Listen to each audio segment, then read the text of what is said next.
यहाँ सब कुछ ठीक है। हाँ हाँ, मैंने पापा को भी समझा दिया है। हाँ भैया, बिल्कुल ठीक है। ठीक है, अच्छा तो मैं फ़ोन रखती हूँ। बाय। पापा, मैंने भैया से कह दिया कि हम लोग वहाँ आ रहे हैं। बेटे तूने कह दिया और मैंने सुन लिया, लेकिन बेटे मैं जिंदगी भर कभी इस घर से बाहर नहीं गया।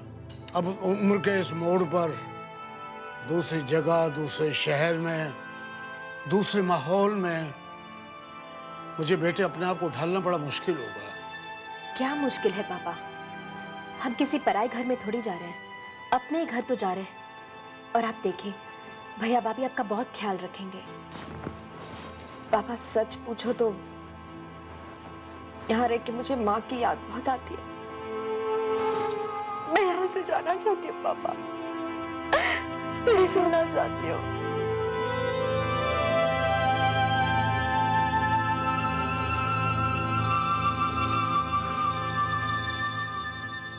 नहीं बेटे, हम जाएंगे बेटे, जरूर जाएंगे। विश्वनाथ ने बुलाया ही है ना। शायद ये बेटे ऊपर वाले का फैसला है, और उसके फैसले जो है ना बेटे सही वक्त पर होते हैं। सही वक्त आ गया है, उचित समय आ गया है कि आर्यन अपने आने वाली जिंदगी के दिनों के बारे में सोचेगा, अपने भविष्य के बारे में चिंता करेगा। उसके जीवन में प्रेम के दीपक की ऐसी लौ जलेगी जो उसके आसपास के अंधेरे को सदा सदा के लिए समाप्त कर देगा।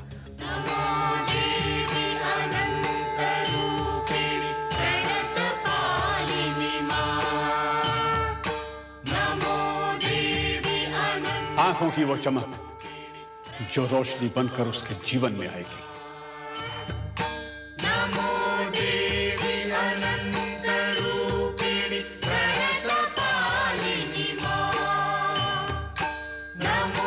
ऐसे हाथ जो उसे थामकर सही रास्ते पर लेकर जाएंगे।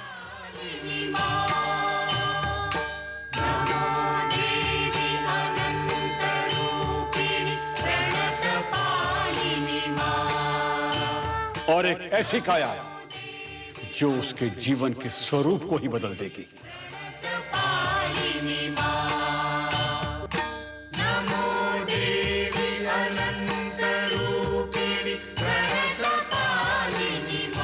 बस अब कोई चिंता नहीं। गुरुजी, क्या सचमुच सब कुछ ठीक हो जाएगा?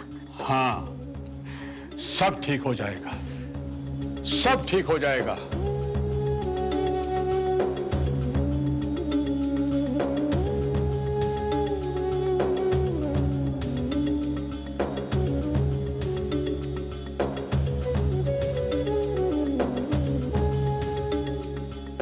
ये लो ताबीज, आर्यन की बाह पे बांध देना, सब संकट दूर हो जाएंगे। आयुष्मान भव, आयुष्मान भव।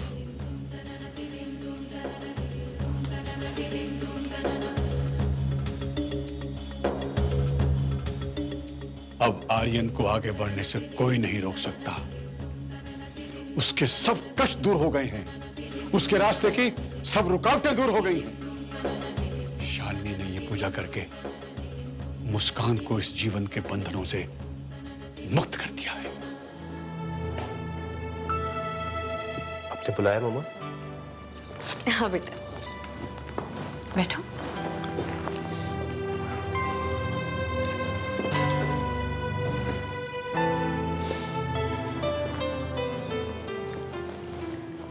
ये क्या है? मत रोक मुझे। एक माँ अपने बेटे के चेहरे की मुस्कुराहटें ढूंढने के उपाय कर रही है।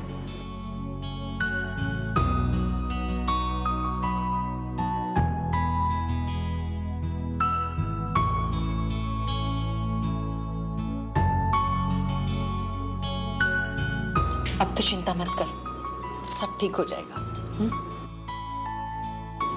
उदासी भरे दिन जाएंगे।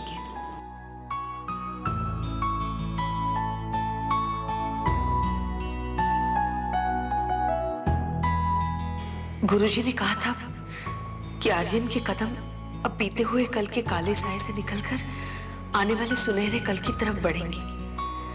एक ज्योति आर्यन के जीवन का अंधकार दूर करने के लिए आर्यन के जीवन में आएगी। पर कब? हे भगवान, इस मां से अब और इंतजार नहीं होता।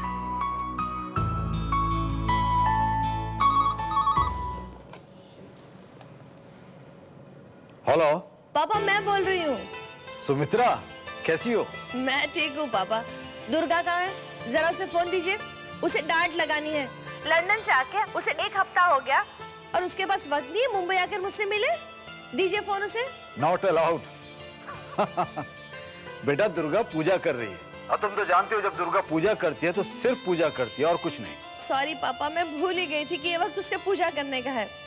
ठीक है, कोई बात नहीं, उसकी पूजा पूरी होते ही उससे कहिए मुझसे बात करे। हाँ बेटा। नहीं, उससे कहिए कि मुंबई आके मुझसे मिले। Okay bye. पापा से बात कर रही थी, फोन किया था दुर्गा से बात करने के लिए, पर मैं भूल ही गई कि इस वक्त वो पूजा कर रही होगी। भाई कमाल की है तुम्हारी बहन। 8 साल तक लंदन में रही है, वहां की वेस्टर्न सोसाइटी में पढ़ी है, वहीं बड़ी हुई है, बहुत कुछ सीख कर आई है वहां से, लेकिन हमारी संस्कृति को नहीं भूली वो। दुर्गा बचपन से ही ऐसी है, पूजा पाठ में नंबर 1, पढ़ाई में नंबर 1, स्पोर्ट्स में नंबर 1। भाई बहुत कम लोग होते हैं दुनिया में तुम्हारी बहन जैसे। जहां भी जाते हैं वहां के लोगों को अपने रंग में रंग लेते हैं, लेकिन हर माहौल में अपनी इंडिविजुअलिटी को इंटैक्ट रखते हैं। बाय द वे, तुम दोनों सही मायनों में सगी बहनें हो? What do you mean? I mean what I say. भाई एक तरफ तुम्हारी बहन है जो लंदन में रहने के बावजूद हमारी भारतीय परंपरा, हमारे भारतीय रीति रिवाज नहीं भूली, और दूसरी तरफ तुम हो जो इंडिया में होने के बावजूद लंदन को नहीं भुला पाई।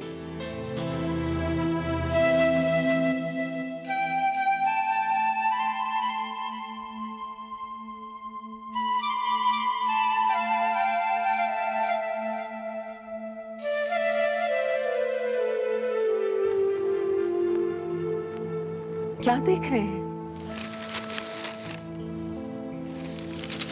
तुम्हें देख रहा हूं। देख रहा हूं कि आज कितने वक्त के बाद तुम इस घर में फूल सजा रही हो। तुम्हारे चेहरे पर कितनी शांति, कितनी खुशी दिखाई दे रही है। हाँ, पता नहीं, दिल को जैसे आने वाली खुशियों की आहट सुनाई दे रही है। गुरुजी से मिलने के बाद दिल को तसल्ली मिल गई है। इस वक्त जो हालात चल रहे हैं उसमें तो एक छोटी सी तसल्ली भी बहुत बड़ी बात लगती है। नहीं नहीं, गुरुजी आने वाले कल को देख लेते हैं और आने वाले कल में उन्हें आर्यन की जिंदगी में खुशियां और उजाले ही नजर आ रहे हैं।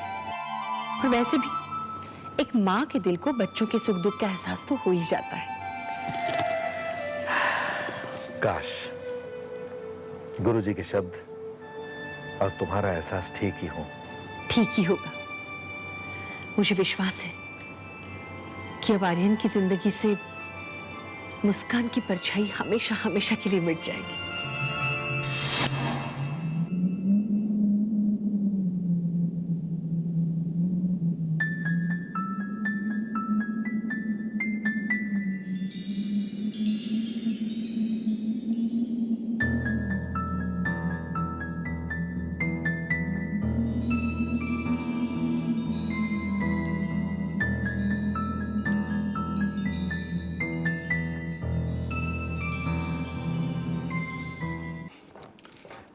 हाँ भैया, आपने मुझे बुलाया?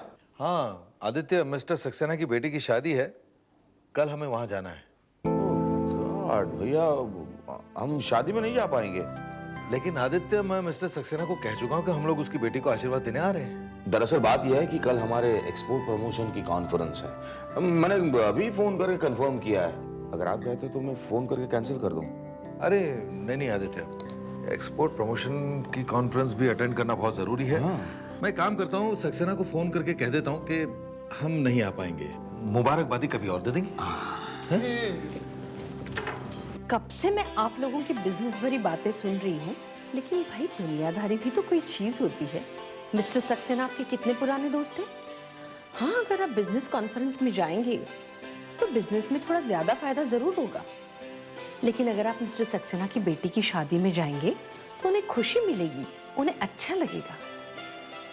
हाँ, बात तो तुम ठीक कह रही हो, मगर क्या, ऐसा भी तो हो सकता है कि आदित्य बिजनेस कॉन्फ्रेंस में चला जाए और आप शादी पर। वाह भाभी, व्हाट अ ब्रिलियंट आइडिया। पर पापा मैं शादी पर नहीं आ पाऊंगा, और वो भी कल तो मुझे हॉस्पिटल में बहुत काम है। बेटा, काम करना तो बहुत अच्छी बात है, लेकिन काम के बहाने दुनिया से दूर भागना ये अच्छी बात नहीं है। तुम किसी की शादी में नहीं जाना चाहते, खुशियों से दूर भाग रहे हो।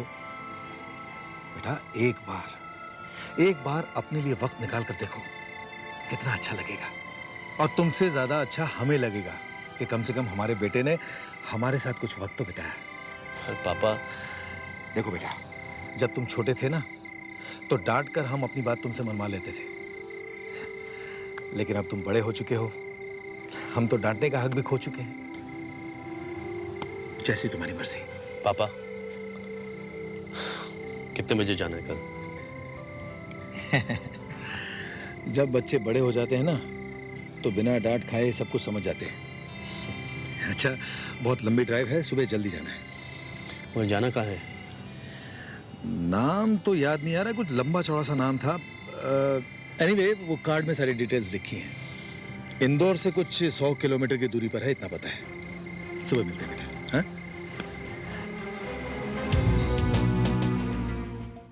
इंदौर से 100 किलोमीटर दूर, कहीं ये जगह ओमकारेश्वर तो नहीं?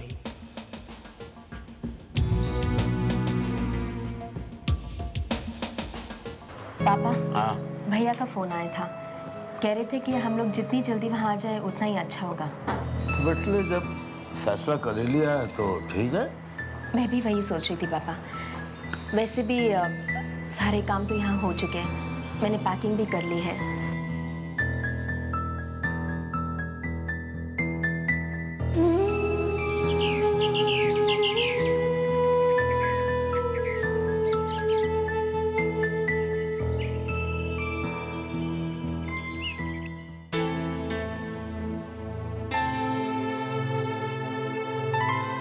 आर्यन बेटा, आज मुझे बहुत अच्छा लगा, तुम्हारे साथ कुछ वक्त बिताने का मौका मिल गया। क्यों मृदुला? हाँ, वैसे कहाँ वक्त निकाल पाता है। आर्यन बेटा, कब से ड्राइव कर रहे हो? अगर थक गए होंगे तो थोड़ी देर रुके। अरे नहीं, अब क्या रुकना, अब तो बस पहुंचने ही वाले होंगे। आर्यन बेटा, तुम माइलस्टोन देखते रहना, बहुत ज्यादा दूर नहीं होंगे हम।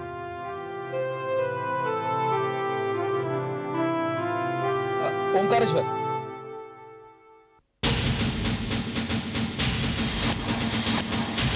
मृदुला, यही नाम लिखा था ना कार्ड में?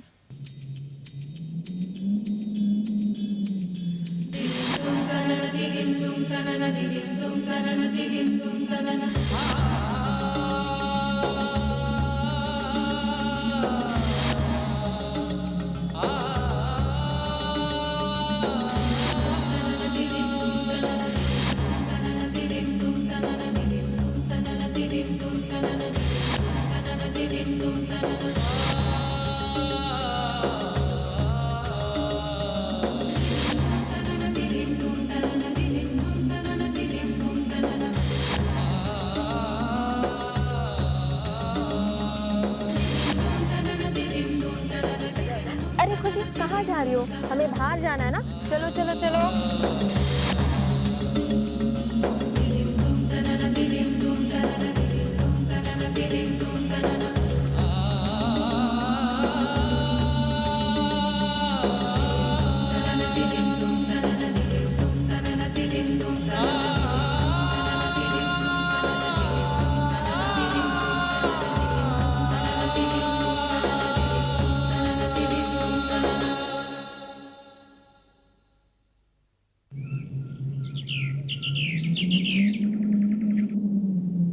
ये मिस्टर और मिसेस मेहरा का घर है ना? अरे नहीं भाई, ये तो हमारा घर है, मिस्टर एंड मिसेस दीवान का। कोई नौकर नौकरानी नहीं है, ना कोई रिश्तेदार है, ना कोई मिलने आता है। 5 साल से यहाँ कोई नहीं आया। तुमने ठीक कहा था मोंटी, हमारा रास्ता ही गलत था। लगता है हम लोग गलत रास्ते पे आ गए हैं। ये घर तो उनका नहीं लग रहा है। ये घर तो वही है, और मैं यहाँ आया नहीं, खींचा चला आया हूँ।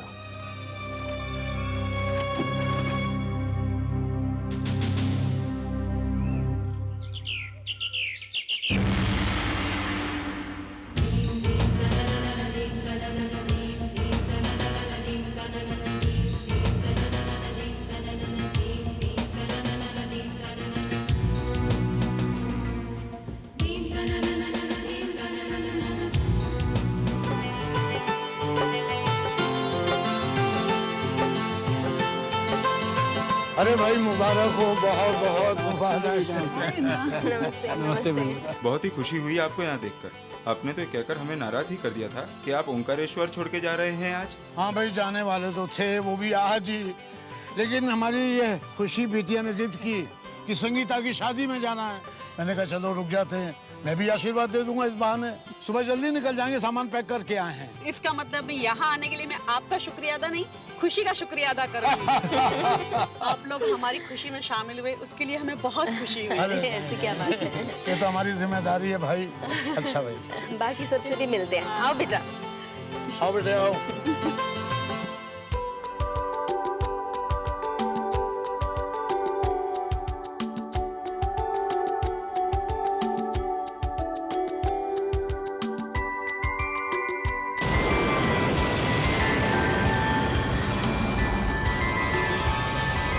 बेटे, खुशी कुछ आज ज्यादा खुश नजर नहीं आ रही है। हाँ पापा, वैसे तो इसको भीड़ भाड़ वाली जगह शादी पार्टी में जाना बिल्कुल पसंद नहीं है, और आज देखिए। बेटे मुझे तो शादी में कुछ खास बात नजर आ रही है जो इतनी खुश है ये।